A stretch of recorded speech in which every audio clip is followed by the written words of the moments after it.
우리에게 주시는 하나님의 말씀은 사사기 2장 1절에서 10절 말씀입니다. 사사기 2장 1절에서 10절 말씀 제가 봉독해 드리겠습니다.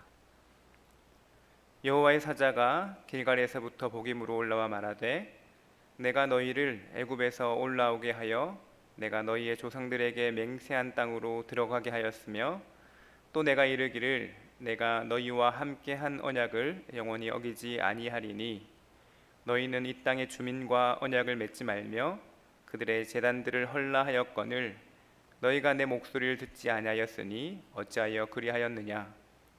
그러므로 내가 또 말하기를 내가 그들을 너희 앞에서 쫓아내지 아니하리니 그들이 너희 옆구리의 가시가 될 것이며 그들의 신들이 너희에게 올무가 되리라 하였노라.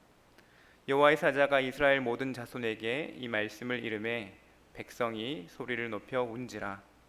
그러므로 그곳을 이름하여 복임이라 하고 그들이 거기서 여호와께 제사를 드렸더라. 전에 여호수아가 백성을 보내매 이스라엘 자손이 각기 그들의 기업으로 가서 땅을 차지하였고 백성이 여호수아가 사는 날 동안과 여호수아 뒤에 생존한 장로들 곧 여호와께서 이스라엘을 위하여 행하신 모든 큰 일을 본 자들이 사는 날 동안에 여호와를 섬겼더라.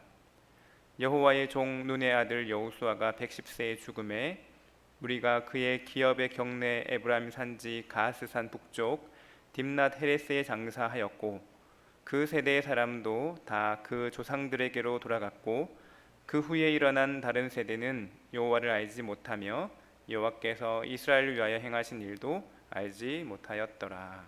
아멘. 사사기 1장 후반부에는 이스라엘 각 지파들의 가나안 정복 실패에 대한 기사들이 기록되어 있습니다. 그리고 오늘 본문 10절에는 여호수아와 이 가나안 1세대들이 모두 죽은 이후에 암울한 상황을 기록하고 있습니다. 구약 성경에서 여호와의 사자는 신적인 존재로 때때로 하나님의 말씀을 전달하는 천사를 가리키기도 합니다. 이스라엘 각 지파의 정복 실패 이후에 여호와의 사자가 이스라엘에게 나타나서 하나님의 말씀을 전합니다. 경고의 말씀을 전하는 것이죠. 여호와의 사자가 길갈에서부터 복임으로 올라오면서 이스라엘이 실패한 원인을 지적하는데 특별히 이 길갈이라는 장소는 여호수아 5장을 보시면 여호수아가 여리고로 올라가기 전에 여호와의 군대 대장을 만난 장소이고 또 가나안 입성 직후에 이스라엘 백성들이 할례와 또 유월절 의식을 거행했던 장소입니다. 이스라엘 백성들은 이곳에서 언약 백성으로 살 것을 다짐했었죠. 그런데 그들이 이제는 그들의 정체성을 잃어버리고 가나안 문화와 그 종교에 동화되어서 가나안 족속을 진멸하라는 그 하나님의 명령을 따르지 않게 된 것입니다. 4절과 5절 말씀을 보시면 이스라엘 백성들이 하나님의 천사, 하나님의 사자의 책망을 듣고 소리 높여 울고 하나님께 제사 드린 사실을 기록하고 있습니다. 이 내용만 보자면 이스라엘 백성들은 하나님의 책망을 듣고 하나님 앞에서 철저하게 회개하고 자신들의 잘못을 돌이킨 것처럼 보여집니다. 하지만 내일 보게 되는 11절 말씀을 보시면 이스라엘 백성들이 여전히 바알을 섬기며 하나님의 목전에서 악을 행하였다라고 기록되어 있습니다. 이 말은 결국 그들의 회개가 진정한 것이 아니었음을 말해줍니다. 그저 순간적이고 감상적인 후회일 뿐이었다라는 것이죠. 그런데 우리의 모습을 보면 우리에게도 이렇게 순간적이고 감상적인 후회 모습이 있음을 발견하게 됩니다. 하나님 앞에 우리의 잘못을 고백하지만 그때뿐이라는 것이죠. 이처럼 하나님의 말씀에 순종함으로써 얻는 유익보다 세상이 주는 유익에 그 풍요를 따라가는 것이 이스라엘 백성들의 실패의 원인이 되었으며 그러한 삶이 지금을 살아가고 있는 우리의 모습 속에서도 그대로 있다는 것입니다. 더군다나 8절에는 여호수아의 죽음이 기록되어 있습니다. 이제 가나안 정복의 시대는 끝이 났고 가나안 땅의 이 정착의 시대가 시작되었습니다. 여호수아는 신실한 하나님의 종으로 그 삶을 마감하였고 그와 함께하였던 그 하나님의 역사를 경험하였던 가나안 1세대의 그 백성들도 하나님을 잘 섬겼습니다. 그러나 그 이후에 태어난 세대는 하나님과 또 하나님의 그 역사를 알지 못했습니다.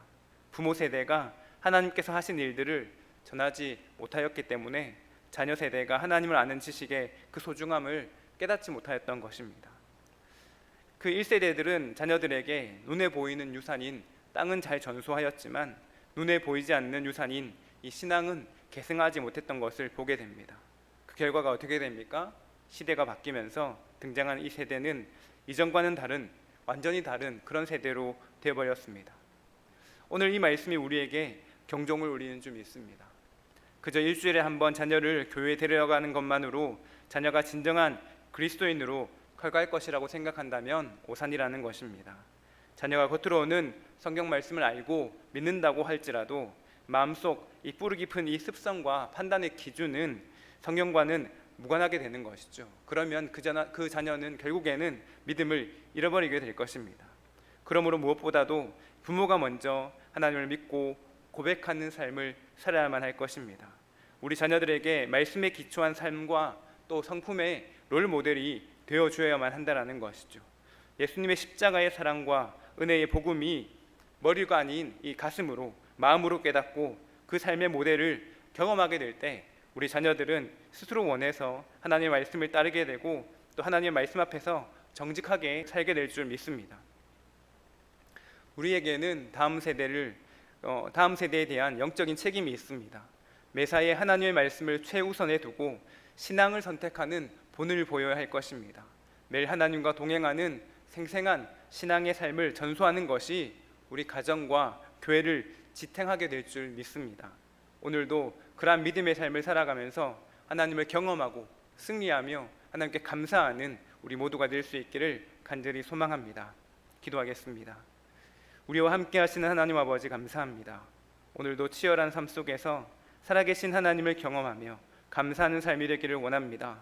그리고 그 감사의 제목과 은혜를 우리 자녀들에게 전하며 함께 나누는 우리의 삶이 되기를 원합니다. 날마다 살아있는 신앙을 체험하며 전할 수 있도록 늘 우리와 함께하여 주시고 오늘도 그렇게 승리하는 삶 살게 하여 주시옵소서. 감사드리며 예수 그리스도의 이름으로 기도드리옵나이다. 아멘.